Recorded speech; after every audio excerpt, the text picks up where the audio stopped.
Hello, everybody. Welcome, welcome. I am here today with my gorgeous friend Annabelle. We have known each other for how many years now? 3? Yeah, maybe 3. Gosh, Yeah. time's flown. We were just talking about this a couple of days ago. We met years and years ago at a cacao ceremony, where maybe we can launch into that a little bit in a minute. Yeah. Where I'd only just come back from Europe, and I was so new to personal development and growth and all of the magic. And I remember coming back to our hometown and not knowing anyone in this field, and found this event through my gorgeous now friend Annabelle, and now we're friends all this time down the track. So would you like to introduce yourself to us? Tell us about you, tell us about your passions, and we'll go to see what unfolds. Yeah. So thank you, Chloe, for having me here. Thank you, everyone, for tuning in. Yeah, my full name's Annabelle Hart. You're welcome to call me Belle, whatever flows. And I am a hopefully soon to be 3-time international bestselling author, medicine woman, and teacher. And essentially, I work with children, women, and men, and through varying modalities and medicines, teaching them to liberate, validate, and regulate into equilibrium, and to really transform any traumas into treasures, so that we're no longer hindered by the past and our pain, and instead can choose to really step into a place of pleasure for this gift of life, and even choose to step into that prosperity consciousness as well, choosing to receive the wisdom in the wounds, and it's true what Chloe is sharing. Like, we probably met about 3 years ago now, and it was my very first cacao ceremony that I'd ever facilitated on my own. I'd recently got back from 11 months in Denmark, where I'd been co-facilitating and supporting a beautiful brother who introduced me to cacao. And that was back when I was journeying through India in 2016. So it's been on this like roller coaster ride. And yeah, after 3 years, here we are, both contributing to Jaguar Medicine, fierce feminine frequency keepers birthing the new earth, which is fucking phenomenal.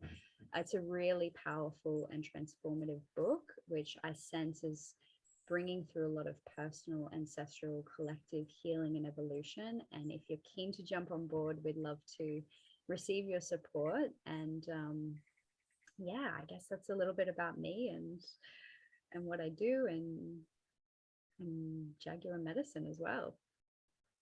Beautiful intertwinement of so many different areas, because if anyone's followed my journey, they know how much travel has been a huge part of my life, but then also personal development has been a huge part as well. So it's really nice when we connected, because you were also immersed in that travel side of things, where you did find cacao, and I'm sure many other modalities that have now supported you. We've never actually talked about how you learnt your modalities and where they came from. So I'm curious, when you started traveling, were you solo, or were you with friends, or, because my vision is to actually help people, inspire people to challenge themselves to do things that are uncomfortable, to do things that feel really weird and out there, and then see what comes of it. See what unfolds, like the serendipity, and that saying of, we only ever realize where we get to when we connect the dots looking back.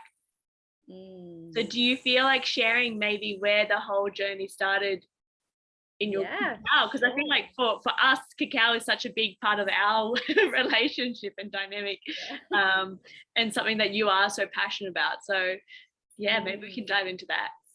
100%. And I so relate with this, like having that, cultivating that courage in ourselves to just be curious about life. And I started traveling quite young. The first time I moved overseas, I was 17, and I moved to England, and I lived there for a year. And that was kind of the beginning of my journey, because it was during that time that I went to stay with my family in Switzerland, and I was in a pretty low place, and playing out a lot of self-destruction, self-abuse, through substance abuse and various other forms. So it was really powerful to be invited to a yoga class back then, which really was the gateway to my homecoming into my body, into myself, into the medicine and the magic of this life. And fast forward a number of years to 2016, I found myself in India, and my intention of going to India was, it was all about yoga and deepening my journey with Ayurveda as well.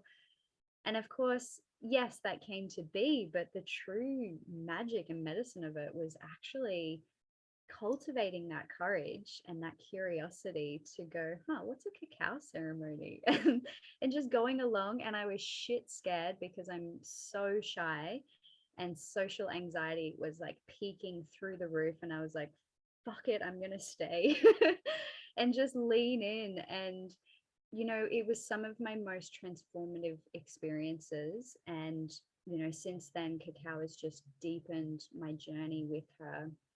And I'm so fortunate now to be a facilitator of Cacao and actually teaching others to facilitate cacao ceremonies as well. And, you know, it's so, that word serendipity is so beautiful, because that's how we came to connect, Chloe and I. It was like, you know, I had another girlfriend booked in, and I think we were a full house for that ceremony. And she dropped out last minute, and there Chloe was, and she was like right there beside me. I was just like, fuck yeah, girl, let's do this. And it felt so nourishing to be able to connect with people who are, you know, on the same path and sharing the same vision. And yeah, does that answer some of that for you? Yeah, I love where you mentioned how you felt so uncomfortable, but you still gave it a try. Yeah. And I was trying to pinpoint, there was a time just recently, I can't remember, maybe I've even mentioned it to you and it comes up. There was something that I was doing that was so weird and awkward, but I still did it. And I'm trying to pin it, but of course it's not going to come now. Yeah. But, you know, I think in our lives, definitely for me, if I'm uncomfortable doing something, I'm going to do it. Yeah. So I know one example is salsa dancing. I love going salsa dancing. There's a beautiful place in Cloudland in Brisbane, and I remember that place.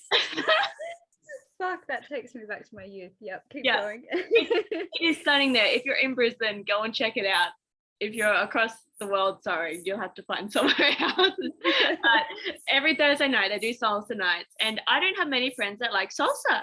And I remember for a long time while I was traveling, especially up in the Whitsundays in remote locations, all I could think about was how free I felt when I danced. And when I came back, I would always, and I was sort of gypsying around, I would always make time when I was in Brisbane so that I would stay on Thursday night. So if I was due there on the Sunday, I'd get there on the Thursday. Or vice versa, like however it would end up, I would just make that extra bit of effort, and I would go by myself. And I tell you what, even to this day, I've been 3 or 4 times now solo. Every time I shoot myself.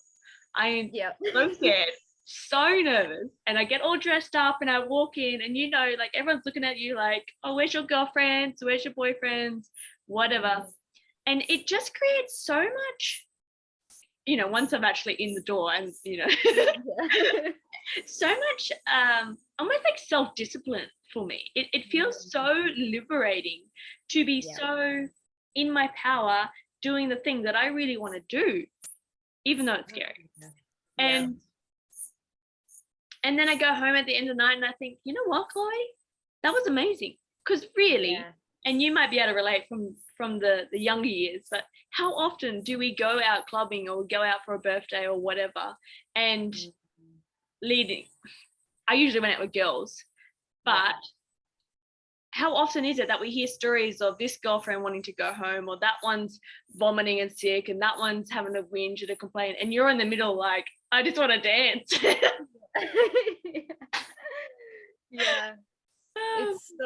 It's so, as you said, liberating to just choose you what lights you up, what brings you joy, what like ignites that passion within, and just flow with those full body fuck yes.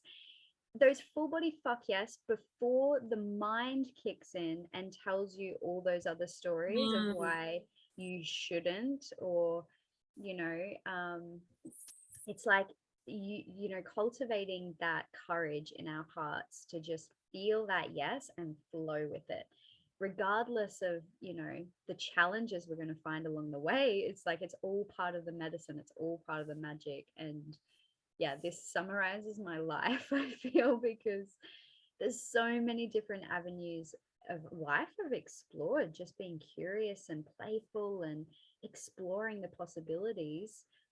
And like what a world, what a life we can create for ourselves, and what we ignite and activate in others when we choose to show up to our yes in life.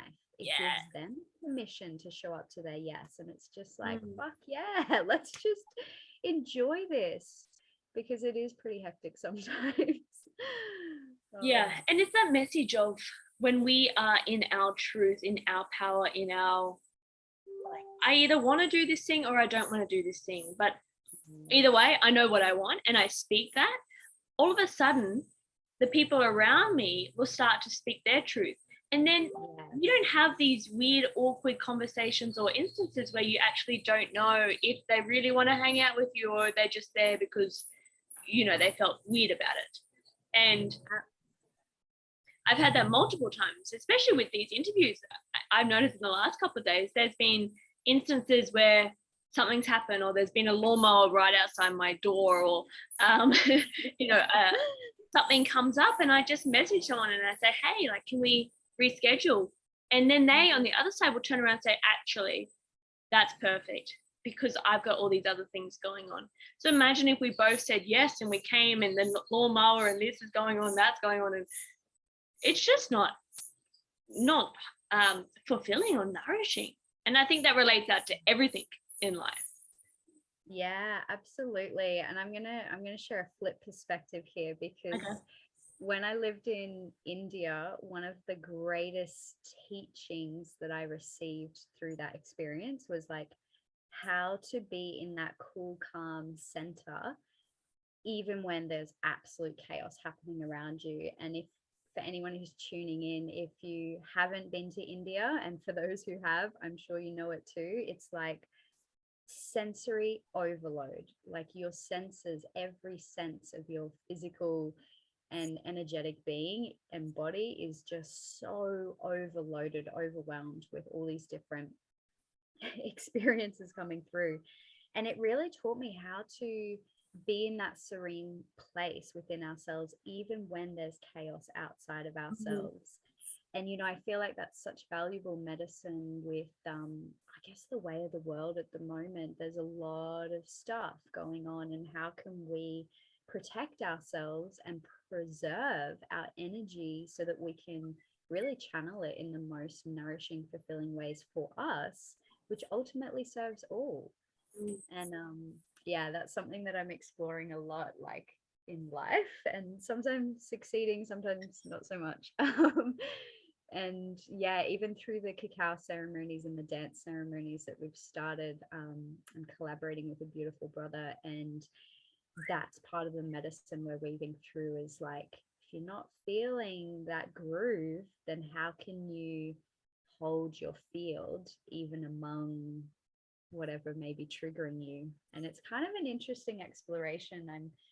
I'm right in that, as you know, at the moment, Chloe, with my current circumstances, and it's powerful. You know, it's a really humbling experience to work with in oneself. Yeah. Which really, what I then think comes to mind is vulnerability, and yeah. and being in that state of, okay, this is how I'm feeling. This is my environment. All right.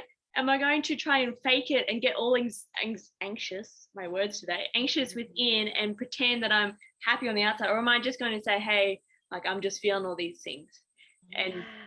And really bringing that in. I'm noticing that in my reset calls where we're dancing and we're moving, we're breathing. And then I have a day of, I just feel so soft and so tender. And so I bring that to the girls. Hey, let's go into soft and tender today.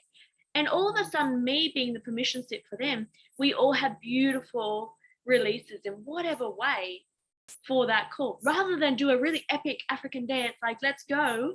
Just get nice and tender. And that was just as nourishing. Oh, fuck yeah, girl. I love this because, you know, as a facilitator or a teacher, a therapist, anyone kind of stepping into that role, certainly what I've noticed in my journey through, you know, facilitating cacao ceremonies, probably most especially, and interweaving the medicine wheel, the Indian shamanic medicine wheel with that, fuck, it's an initiation sometimes. Like for the person in that facilitator role, it's like we're tuning in both to ourselves, but also the collective field. And, you know, as women, as medicine sisters, we're really feeling that within ourselves and we're transmuting it through our bodies. And it's like, you know, something I'm exploring at the moment is like keep leaning into that vulnerability and cultivating that courage to be vulnerable, because it honestly generates genuine, authentic human connection. And it allows us to be seen, to be heard, and for that to be okay, whatever color of the rainbow it may come in, it's like, it's welcome. And again, like this is when I started journeying with cacao in India, the brother who was sharing those experiences for us and who I then co-facilitated with and supported in Denmark, you know, one of the things I admired most about him is he would bring the fullness of his shit and his shadow, as well as his spirit and his lightness and his love. And he allowed it all to be okay. And this is something I'm really passionate about because I love shadow work, and I do dive deep into myself and do the best to alchemize from within.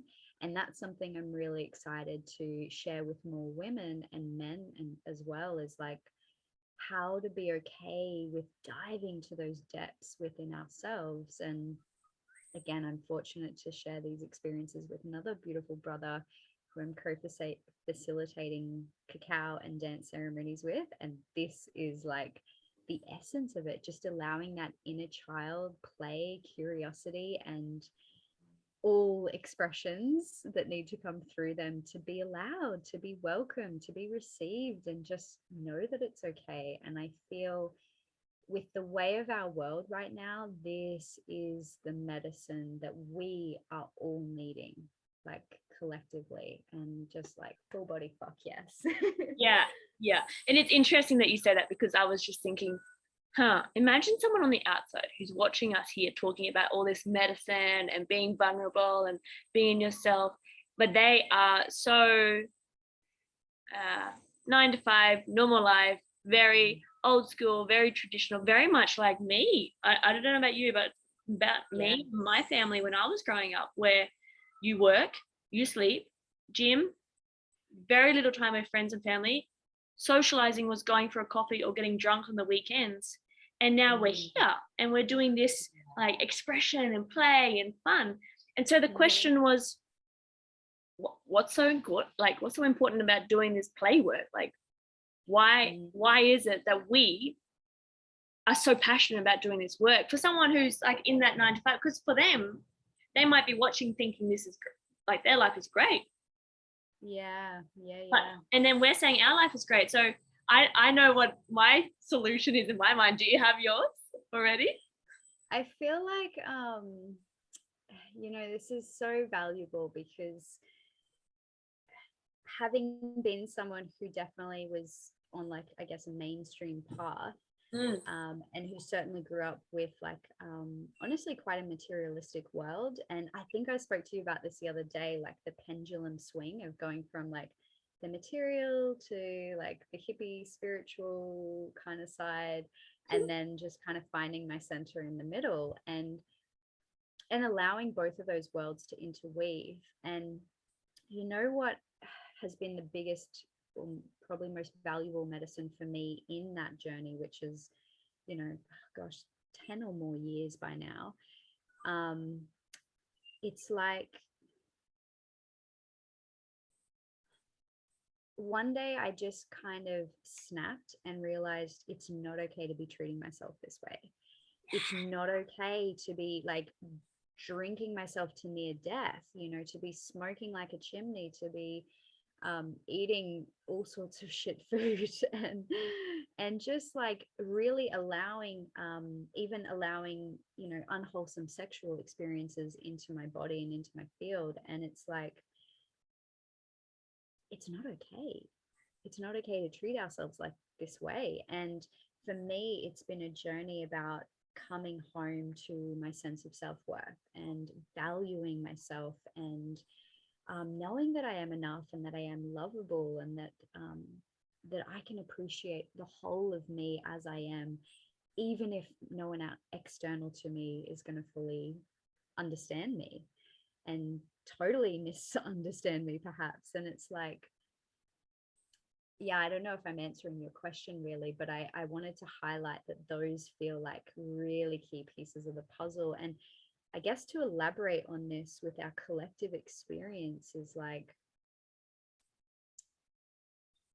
I really feel like humanity, we're being called to go within now and to reflect and go, is this actually nourishing for me?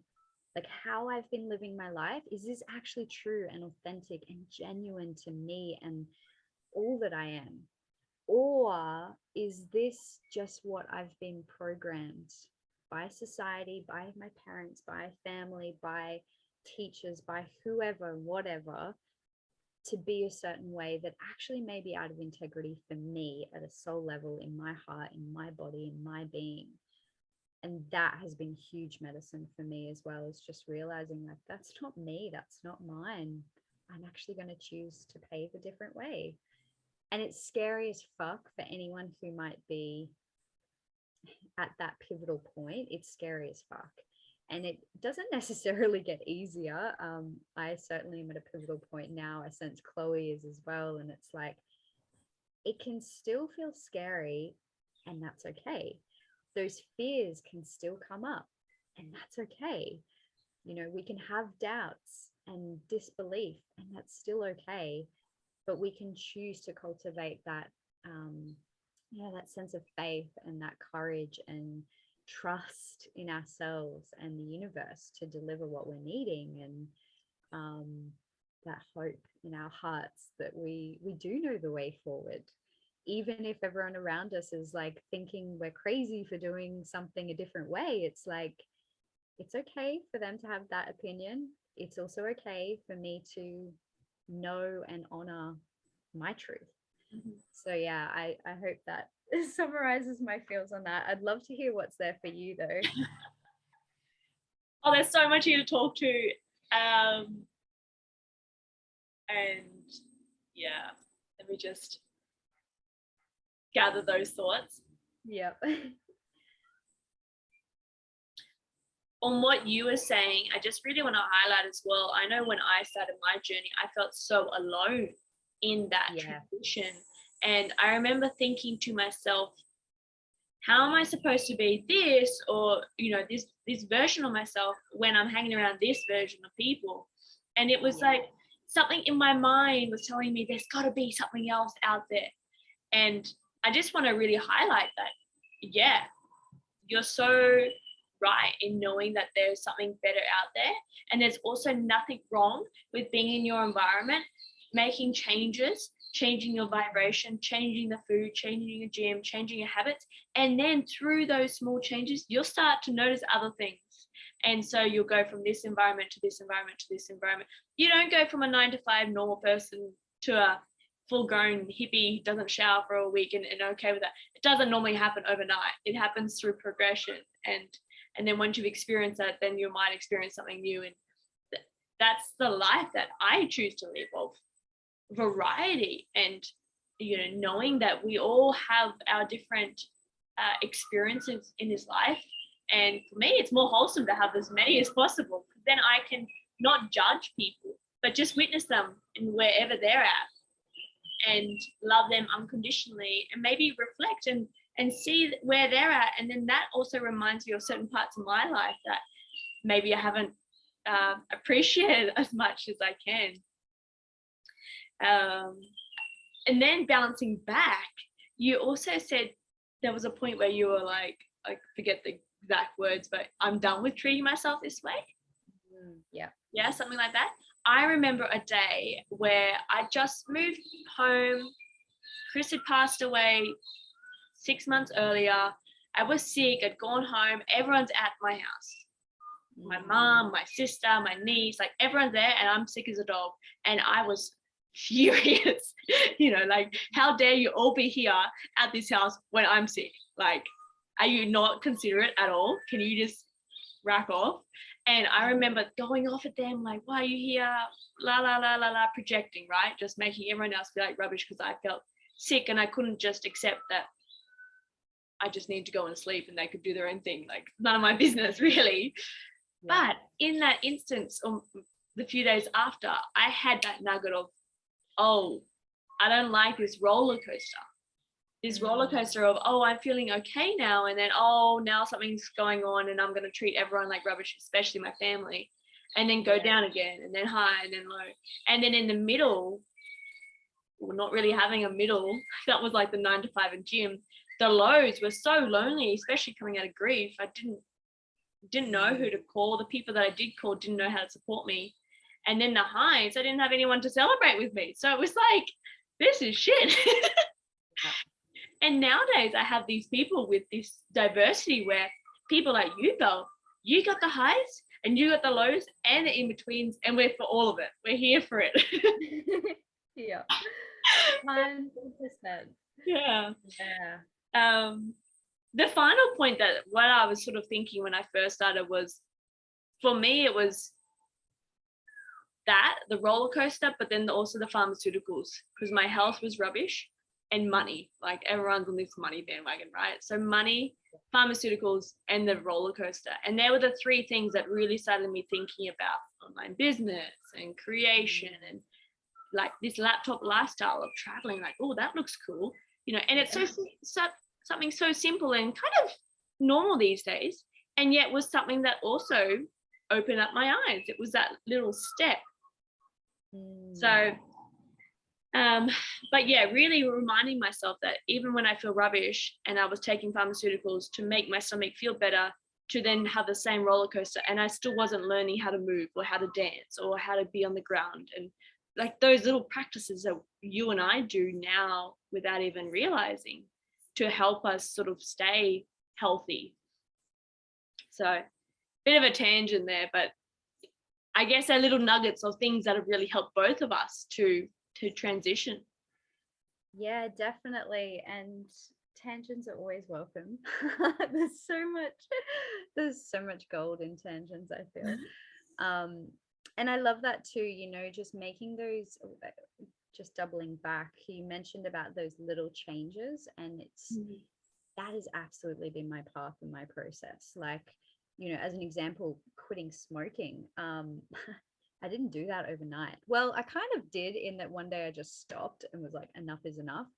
But I had relapses, I still ended up going back to it here and there. And again, it was just constantly choosing a more conscious way and going, okay, I know better. I'm actually not going to choose this anymore.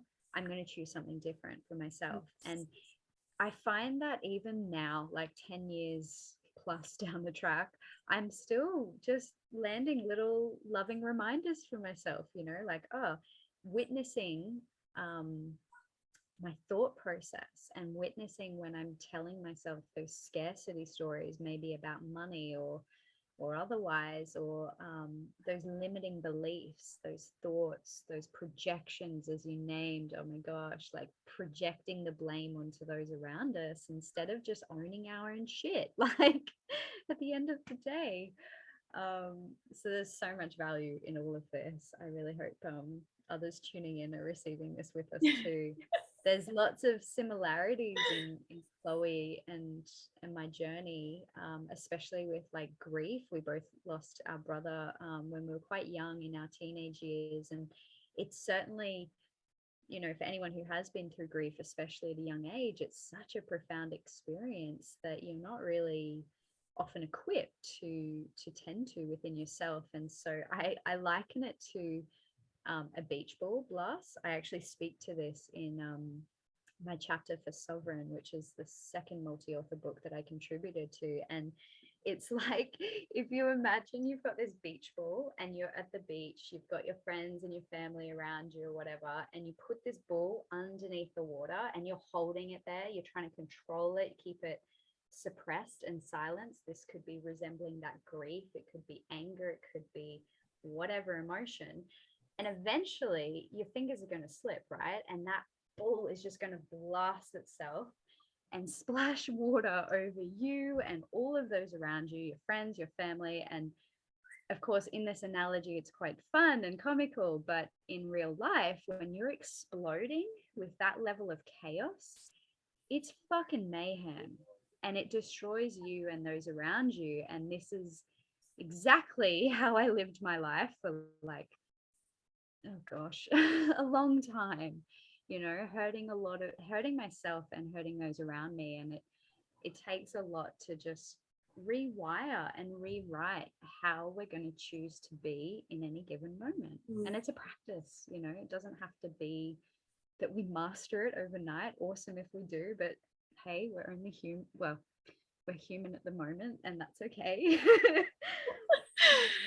Yeah. I just had this land a couple of days back where I don't even know, I must have been reading or something, and it was saying, do you choose to be proactive in your emotions or wait for the explosion? You know, do you choose to actually, you know, and that sometimes I have to remind myself, why am I doing my daily practices? Why am I doing my ice baths and my grounding and my reading and like all these things that are really stimulating? Why am I doing that? And then I heard this and I thought, because if I'm not doing any of those things, then I'm just being passive. I'm just walking around pretending and thinking that everything else is everyone else's fault, but nothing's my fault. Like, I'm a fucking queen over here. Like, that's all your fault. You know, like, take your own, my mum would say, take the tickets off your shoulders and just land in and notice that it's about you. Own your shit, own your shadow. Yes. I love this.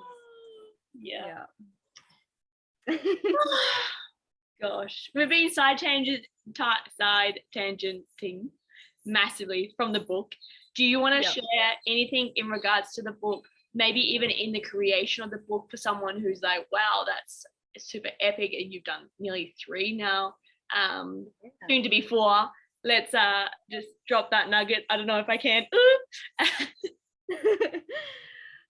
Yes, so much excitement. So yeah, for those who don't know, you know, it's truly been a dream of mine since I was a little girl to be an author.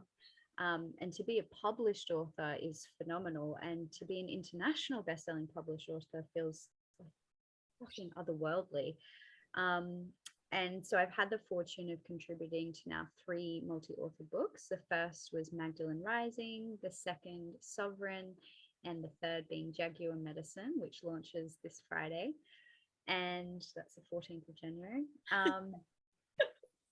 FYI, we would love your support. But yeah, it's such a surreal sensation, and honestly, just tapping back into that word courage we were talking about before, I have so much gratitude and reverence for my inner child, because you know, just in this very house, you know, I used to pretend and be an author and through my imagination create these stories and such. And now to have dreamt of that all this time and actually dreamed it into being, it's in my reality, it's here, these experiences are here for me now, is fucking phenomenal. And you know, it's so cheesy, but it's like, you know, dreams really do come true if you're willing to nourish them and trust in yourself and let your heart lead the way and have the courage to take that leap of faith. You can step into any experience that you want for yourself. And you know, it's interesting contributing to these 3 books. I never anticipated it would be 3. They've kind of been a trilogy. Each has flowed on from the other unintentionally. It's just the magic of writing and allowing that stream to flow through. And yeah, I guess ultimately they're all exploring this notion of transforming traumas into treasures and sharing some of my own personal experiences with this and my education over the last 10 years. So it's quite a powerful read sometimes, what our sisters are bringing through, and that's why we're sharing some of these tools and techniques with you so that you can be supported while you're reading along. You don't have to do it alone, especially if you're new to the path. It's like you really don't have to be in this experience on your own. There's so much support available, and it's really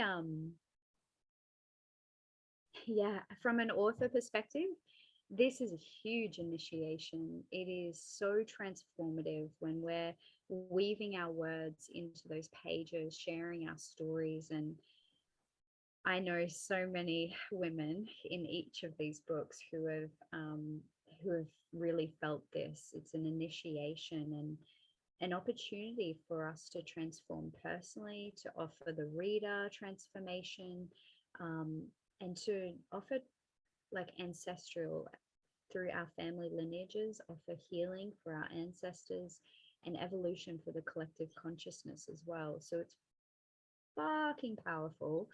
I really see it as, leaving a legacy, and dream. Chloe and I were talking about this on the weekend. It's like dream weaving our world into being through our words.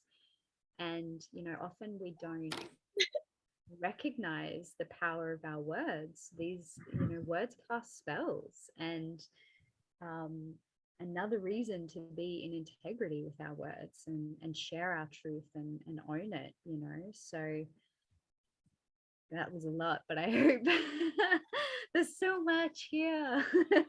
Yeah. You can tell I'm fully ignited in this. It's literally a dream come true for me. So yeah. And it is a process. And even when I was thinking about doing these interviews, I was originally going to write out all these questions and then go into this and go into that. And what do you think? And you know what? Sometimes when we're writing, we're just flowing and we don't even know what we're writing, and it's just coming out and we just trust. And then you read it back and you go, that was great. It's almost like when you're speaking and you get really passionate about something and you just talk, and all of a sudden it's half an hour later and you don't even realize, because you're in flow state, sharing the thing that you're so passionate about. So I agree. And I really want to land that seed of, you didn't remember when I said this, but maybe they will remember, of Chicken Soup for the Soul. When it came out, it was like all of these stories, short snippets of stories, which most of them were light and fun and like, kid orientated. But this is like Chicken Soup for the Soul, but for the people that really want to do inner work and grow and learn and be better versions of ourselves. So if you can, create that. But I also want to land the note of, 2022 now, and over the last 3 years that I've been on this journey, there's a lot of people saying things are changing. Well, actually, things are changing. And this is the notion of writing it. And I forget how you said it, but writing it for the future. Because imagine now all the 16, 17, 18-year-olds that are coming out of school, they don't know who they are. They've got all of this, am I boy, am I girl, what's my identity? Like, that's also such a big thing. Lesbian, like open relationships, that's a huge thing at the moment. Then you've got the big C word and that thing. And then, you've got all these different things where these kids, they don't even know who they are. And I feel like the 30 of us women that are in this space, even if we could get in front of one of these kids and just inspire them, hey, it's okay, you don't need to know. Imagine that. Imagine the ripple effect of that, of just our younger sisters and brothers, our younger friends and family that are in that weird, awkward stage, which we've all been in, just know that actually you don't have to drink every weekend to be around people, or, you know, drugs, or all the things that are distracting you. You can just be around people that want to hang out and go and be in nature and have some cacao and dance and prance. Yeah. Yeah, absolutely. And this is honestly, among writing, working with kids and young youth is like my absolute passion. And through Sovereign, the second multi-author book that I contributed to, this is where I weaved in so many different tools and techniques for the teens, especially. Actually, it was term 2, no, maybe it was term 3, can't remember quite. But it was during one of the school terms that I was working with a group of young youth. They were kind of varying ages at this school. I was sharing yoga with them, and we had such a powerful term together, really exploring all these different practices and tools and techniques to help them feel okay with who they are and how they be, and what they feel, you know. And yeah, I feel like being an author and leaving a legacy and sharing my story and, you know, empowering education, not just programming, education is so enriching for us at a soul level. And this has the opportunity to pave the way forward for, you know, our immediate younger youth, but honestly for generations to come. The ripple effect is so phenomenal. It's exponential, it's infinite, and it's really such a pleasure to be a part of. So yeah, I just wanted to share that piece. All right, Belle, I think we could sit here and talk forever. Is there anything else you want to share before we finish up for today? I'm really enjoying the flow, and thank you for thank you for the opportunity to just be able to share in this way. It's really it's cool to just bring through some aspects of me and what I do and how I be that others may not have been aware of yet. And it's always a pleasure, Chloe. So thank you, honey. Thank you. Thank you for coming. Thank you for speaking truth and not being the prim and proper old school way of I'm an author and this is how we're just people. I think that's the thing that I really want to share with this interview process is every single woman who comes on and does an interview with me, we're all powerful people who have messages, but we're also just people. And the more we can realize that everyone in this world, we're all just people, we're all doing the best that we can with the tools that we have. Yes. Wow, that's where the changes start to happen. Yes. So humbling, and like, let's cut the pedestal out as well and just see each other eye to eye, heart to heart. Yeah. Yes. And put each other up, you know? There's nothing wrong with having to cry, but also there's nothing wrong with noticing that guy stuffed you around too many times. It's time to move on, you know, and being around people that will actually support you in saying enough's enough and come to that. Anyways, we could go on another tangent. Thank you, Belle. Thank you so much. Thank you, everyone watching. Please let us know.